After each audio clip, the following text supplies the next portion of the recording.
Hadratul Mukarramin alim ulama, bapak-bapak, ibu-ibu, jamaah sholat zuhur Masjid Raya Istiqomah yang berbahagia. Pertama, mari kita tidak lupa selalu mengucapkan puji syukur kita pada Allah Subhanahu wa taala dan ucapan alhamdulillahirabbil alamin. Mudah-mudahan kita bisa digolongkan menjadi umatnya, menjadi hambanya Allah yang bisa mensyukuri atas semua nikmatnya. Kemudian tidak lupa mari kita selalu bersolawat kepada baginda Rasulullah sallallahu alaihi wasallam. Mudah-mudahan dengan kita membaca solawat kita bisa diakui menjadi umatnya dan kita bisa mendapatkan keberkahan daripada syafaatnya. Bapak Ibu yang saya hormati, Allah Subhanahu wa taala berfirman dalam Al-Qur'an, a'udzubillahi minasyaitonirrajim, yarfa'illahu alladzina amanu minkum walladzina utul ilma darajat. Artinya yarfa'illahu, Allah akan mengangkat alladzina amanu minkum, orang-orang yang beriman di antara kamu, walladzina utul ilma, dan orang-orang yang diberikan oleh Allah ilmu, darajat, dengan beberapa derajat. Dari firman Allah ini bisa kita ambil pemahaman bahwa barang siapa di antara kita yang berkeinginan diangkat derajatnya oleh Allah Subhanahu wa taala, baik itu derajat di pandangan dunia maupun derajat di sisi Allah Subhanahu wa taala, ternyata ada dua cara yang bisa kita lakukan. Dan keduanya ini harus kita lakukan secara kontinu dan seiring sejalan bersama-sama. Jadi tidak perlu kita harus memuji-muji kepada sesama manusia, menjilat sana menjilat sini untuk agar derajat kita diangkat. Tidak perlu, kecuali kalau kita menginginkan derajat dan martabat yang ada di dalam kehidupan dunia ini. Maka perlu kita menyenangkan atasan, menyenangkan orang yang kita tuju. Kalau kita berkeinginan dinaikkan derajat kita di sisi Allah, Allah mensyaratkan dua hal. Yang pertama apa? Alladzina amanu. Kita harus menjadi orang-orang yang beriman kepada Allah Subhanahu wa taala.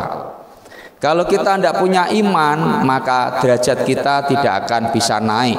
Bahkan bisa jadi mereka orang-orang yang tidak punya keimanan kepada Allah, derajatnya lebih rendah daripada hewan, derajatnya lebih rendah daripada binatang. Nah ini, maka untuk membedakan dan meningkatkan derajat kita di sisi Allah, yang pertama kita harus punya keimanan kepada Allah Subhanahu wa taala.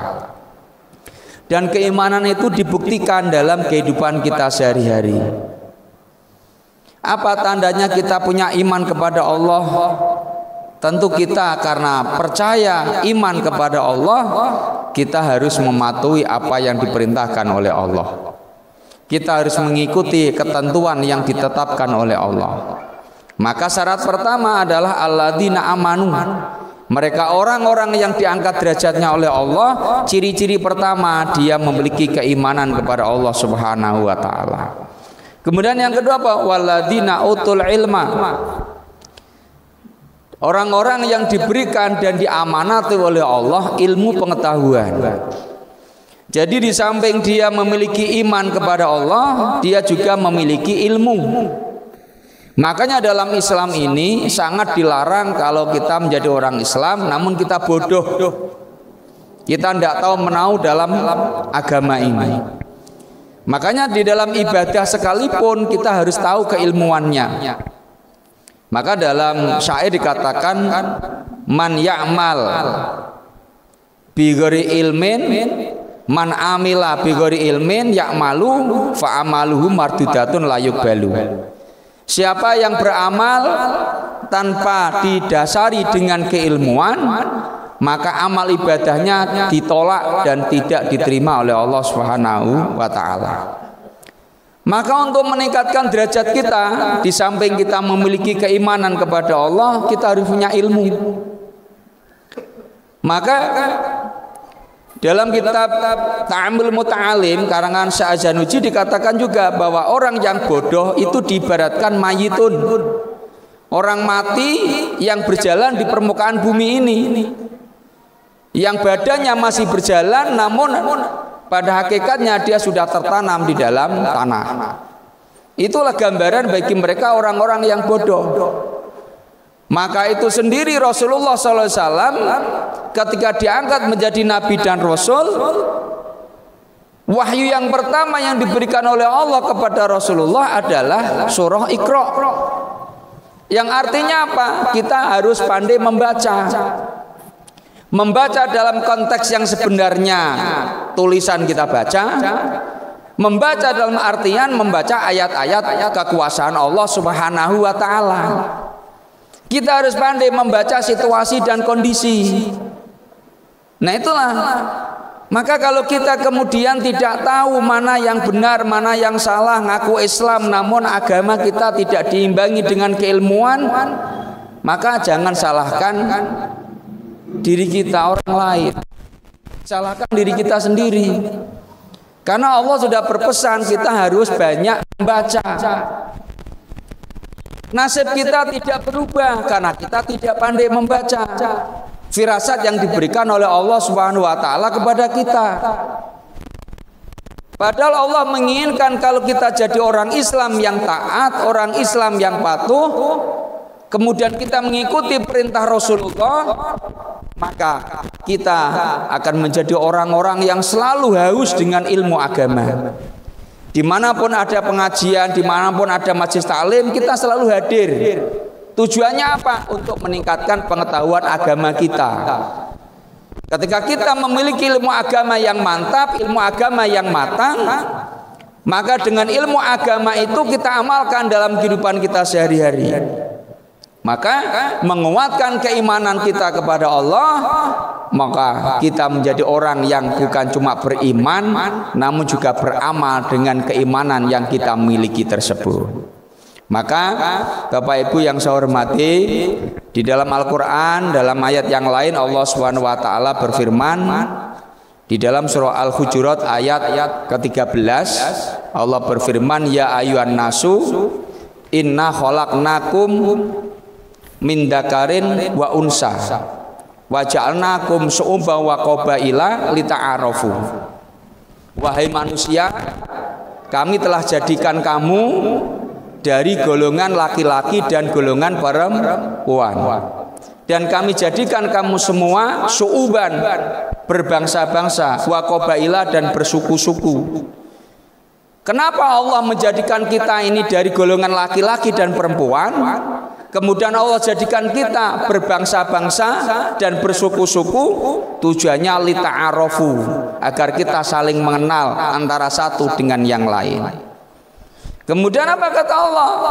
Inna akramakum indallahi atqakum. Dari banyaknya kalangan kaum perempuan, dari banyaknya kalangan kaum laki-laki, baik dari beda bernegara, beda berkebangsaan, maupun beda di dalam sukunya, kita semua sebagai manusia memiliki martabat yang sama. Yang membedakan adalah ketakwaan kita kepada Allah Subhanahu wa Ta'ala. Maka siapapun mereka, dari suku manapun, dari negara manapun, asalkan dia menjadi orang-orang yang bertakwa kepada Allah, maka orang tersebut adalah orang yang paling mulia di sisi Allah Subhanahu wa Ta'ala. Maka ayat ini Pak menghancurkan keaku-akuan dan kesombongan kita. Mentang-mentang kita sukunya ini, kemudian kita bangga dengan kesukuan kita, tidak bisa. Mentang-mentang kita berbangsa ini, kawan kita bangsanya lain, kemudian kita sombong, tidak bisa. Kenapa? Karena derajat manusia ini bukan dipandang dari sukunya, bukan dipandang dari negaranya mana, namun dipandang dari ketakwaannya. Semakin orang itu bertakwa kepada Allah, maka semakin mulia ia di sisi Allah Subhanahu wa Ta'ala. Maka kita harus saling mengenal. Ada laki-laki, ada perempuan. Allah ciptakan dua bentuk manusia ini. Agar apa? Agar kita saling mengenal. Ketika kita saling mengenal, kita akan tahu kelebihan dan kekurangan kita masing-masing. Tidak ada manusia yang sempurna. Semua kita memiliki kelebihan dan memiliki kekurangan. Kullu syai'in maziyatun, segala sesuatunya memiliki kelebihan dan kekurangan. Maka kita tidak perlu bangga dengan kelebihan kita, karena di sisi kelebihan kita, kita pun punya kekurangan. Dan kita juga tidak perlu harus menghina orang lain karena kita melihat orang lain punya kekurangan. Karena orang lain yang kita hina karena kekurangannya, bisa jadi di sisi lain dia memiliki kelebihan yang tidak dimiliki oleh kita. Maka inilah kita saling mengenal.